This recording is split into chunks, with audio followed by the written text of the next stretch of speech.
இன்று காலை நாம் தியானிக்கிற வசனம் யோவான் 4வது அதிகாரம் 53வது வசனம். உன் குமாரன் பிழைத்திருக்கிறான் என்று இயேசு தன்னுடனே சொன்ன மணி நேரம் அதுவே என்று தகப்பன் அறிந்து அவனும் அவன் வீட்டார் அனைவரும் விசுவாசித்தார்கள். இந்த அற்புதத்தை வசனம் 46லிருந்து 54ஆம் வசனம் வரை இதை வாசிக்கலாம்.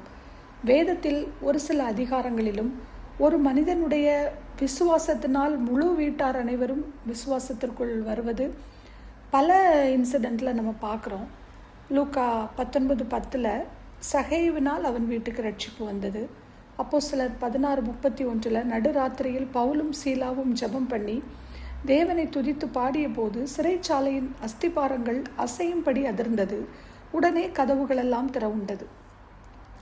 அந்த ஸ்டோரி உங்கள் எல்லாருக்கும் தெரியும். அப்போ அந்த சிறைச்சாலைக்காரன் ஆண்டவன்மாரே ரட்சிக்கப்படுவதற்கு என்ன செய்ய வேண்டும் என்ற போது அதற்கு அவர்கள் கர்த்தராகிய இயேசு கிறிஸ்துவை விசுவாசி, அப்பொழுது நீயும் உன் வீட்டாரும் ரட்சிக்கப்படுவீர்கள் என்று சொன்னது மாத்திரமல்லாமல் ராத்திரியிலே ஞானஸ்நானம் பெற்று வீட்டார் அனைவரோடும் கூட தேவனிடத்தில் விசுவாசம் உள்ளவனாகி மன மகிழ்ச்சியாய் இருந்தான் என்று நாம் அங்கே வாசிக்கிறோம். இருப்பினும் விசுவாசம் தானாகவே வராது. அது ஒவ்வொருவரும் தனிப்பட்ட முறையில் எடுக்க வேண்டிய ஒரு முடிவு. விசுவாசம் நம்முடைய தனிப்பட்ட ஒரு ஜெபம், தனிப்பட்ட ஒரு பைபிள் ரீடிங், இதை பொறுத்து தான் நம்முடைய விசுவாசம் நமக்குள்ளாக வளர ஆரம்பிக்கும். ரோமர் 10:9வது வசனத்தில் நாம் வாசிப்பது போல, கர்த்தராகிய இயேசுவை நீ உன் வாயினாலே அறிக்கையிட்டு தேவன் அவரை மரித்தோரிலிருந்து எழுப்பினார் என்று உன் இருதயத்திலே விசுவாசித்தால் ரட்சிக்கப்படுவாய். எப்போவுமே நான் எங்கள் வீட்டில் அடிக்கடி இதை ரிமைண்ட் பண்ணிகிட்டே இருப்பேன். என் விசுவாசத்தை நீங்கள் இன்ஹெரிட் பண்ணவே முடியாது. உன்னுடைய வாழ்க்கையில் உங்களுக்கு விசுவாசம் வர்த்திக்கணும் அப்படின்னா பர்சனலி யூ ஷுட் ப்ரே அப்படின்னு அடிக்கடி ஆஃபன் அந்த காரியங்களை நான் இன்சிஸ்ட் பண்ணுறது உண்டு. இன்னொரு எக்ஸாம்பிள் பார்த்திங்கன்னா, வீடு என்ற வார்த்தைக்கும் வீட்டார் அனைவரும் என்ற வார்த்தைக்கும் வித்தியாசம் இருக்கிறது.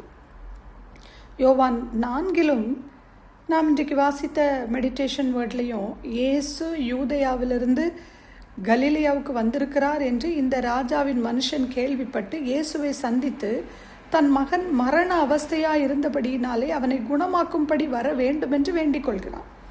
மேபி இந்த ராஜாவின் மனுஷரில் வீட்டில் நிறைய பேர் இருந்திருக்கலாம். இந்த மனிதன் விசுவாசித்தால் வீட்டில் அனைவரும் ரட்சிக்கப்பட்டார்கள். அப்படியெல்லாம் அவர் விசுவாசித்தா வீட்டில் எல்லாம் ரட்சிக்கப்பட்டுருவாங்களா அப்படிங்கிறது அங்கே வேலைக்கு ஆகாது. verse 48 வாசிக்கும் போது இயேசு அந்த ராஜாவின் மனுஷனை பார்த்து கூறுகிறார், நீங்கள் அடையாளங்களையும் அற்புதங்களையும் காணாவிட்டால் விசுவாசிக்க மாட்டீர்கள் என்றார். ஏன் அப்படி சொல்கிறாரு? அற்புதங்களுக்கு தான் அங்கே முதலிடத்தை கொடுக்கிறார்கள். ஏனென்றால் அவருடைய போதனையை ஏற்றுக்கொள்ள அவங்களுக்கு மனசில்லை. அதனால தான் அந்த கூட்டத்தை கடிந்து கொள்கிறார். அதாவது இங்கே இயேசு தங்களுடைய விசுவாசத்தை நியாயப்படுத்த அற்புத அடையாளங்களை எதிர்பார்க்கும் இந்த கலிலேய கூட்டத்தினரிடம் உண்மையான விசுவாசம் உள்ளவர்களையும் அடையாளங்களையும் அற்புதங்களையும் தேடுபவர்களையும் வித்தியாசப்படுத்தி காட்டுகிறார். உண்மை என்ன இயேசு இங்கே கூற விரும்புகிறார்? அற்புதங்கள அடையாளங்கள் மீது அல்ல, இரட்சகரின் மீது கவனம் செலுத்துங்கள் என்று. இது இயேசு கிறிஸ்து செய்த 2வது அற்புதம் என்று நம்ம லாஸ்ட் வசனத்தில் வாசிக்கிறோம். இயேசு இங்கே அந்த அதிகாரியிடம் கூறினாலும் ப்ளூரல்ல தான் குறிப்பிடுவதை பார்க்கிறோம். நீங்கள் அப்படின்னு தான் சொல்கிறாரு. நீங்கள் அடையாளங்களையும் அற்புதங்களையும் தேடுகிறீர்கள், இதை காணாவிட்டால் விசுவாசிக்க மாட்டீர்கள் அப்படின்னு அந்த இடத்துல ப்ளூரல்ல தான் நம்ம பார்க்குறோம். ஸோ இது நமக்கும் ஒரு பாடமாக இருக்கிறது. இயேசுவை பின்பற்றி வர விரும்பினால் இப்படித்தான் பின்பற்ற வேண்டும் என்று நமக்கும் இங்கே ரட்சிப்பின் நற்செய்தி கொடுக்கப்பட்டுள்ளதை பார்க்கிறோம்.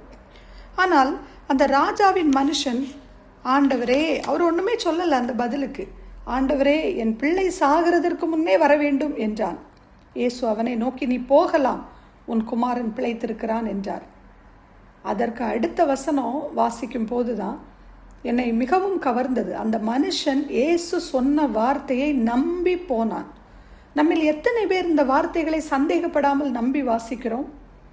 அவன் போகையில் அவனுடைய ஊழியக்காரர் அவனுக்கு எதிர்கொண்டு வந்து உம்முடைய குமாரன் பிழைத்திருக்கிறார்கள் என்று அறிவித்தார்களாம். இதெல்லாம் அடுத்தடுத்து நடக்கும் சம்பவங்கள் அல்ல. எத்தனை நாள் இதுக்கெல்லாம் ட்ராவல் பண்ணியிருப்பாங்கன்னு தெரியாது.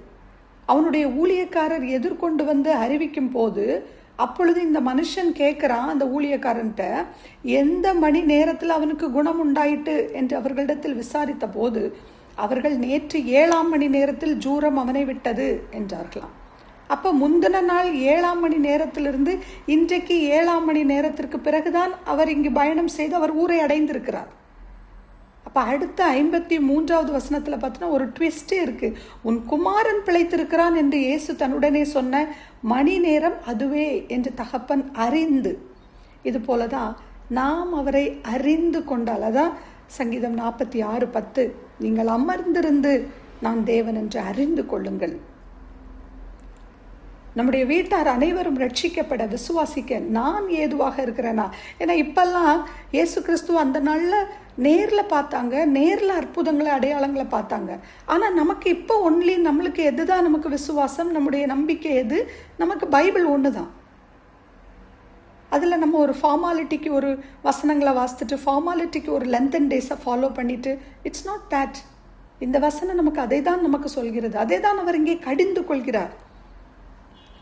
ஸோ நான் என் வீட்டார் அனைவரும் ரட்சிக்கப்பட நான் என்ன பிரயாசம் எடுக்கிறேன் என்று உங்களையே கேட்டுக்கொள்ளுங்கள். ஆமென். கர்த்தரையே சேவிப்பது ஆகாததென்று கண்டால், யாரை நீ சேவிப்பாய் என்பதை இன்றே தீர்மானம் செய்வாய். நானும் என் வீட்டாருமோ வென்றால் கர்த்தரையே சேவிப்போம். நீயும் சேவிப்பாயா?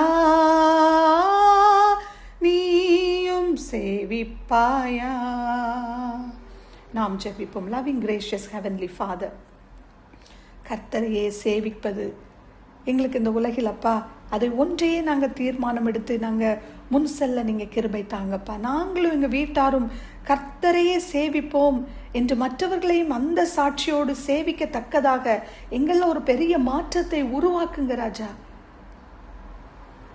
அடையாளங்களையும் அற்புதங்களையும் மனதில் ப்ரையாரிட்டி கொடுத்து விட்டு வேத வசனங்களுக்கும் அதில் உள்ள கடிந்து கொள்ளுதலுக்கும் சீர்திருத்தலுக்கும் நீதியை படிப்புக்குதலையும் கண்டு கொள்ளாமல் விட்டுவிடாதபடி, பரிசுத்த ஆவியை துக்கப்படுத்தி விடாதபடிக்கு இன்னும் உம்மை அறியும் அறிவும் வாசனையை இன்னும் அறிந்து கொள்ள சித்தமும் பாதையில் நடக்க நானும் என் வீட்டார் அனைவரும் அப்பா, எங்கே எப்படியாக நாங்கள் பல காரியங்களை குறித்து வீட்டார் அனைவரும் ரட்சிக்கப்பட்டதும் ஞானஸ்நானம் பெற்று உம்மை ஏற்றுக்கொண்டதையும் விசுவாசித்ததையும் நாங்கள் பார்த்தோம் அப்பா.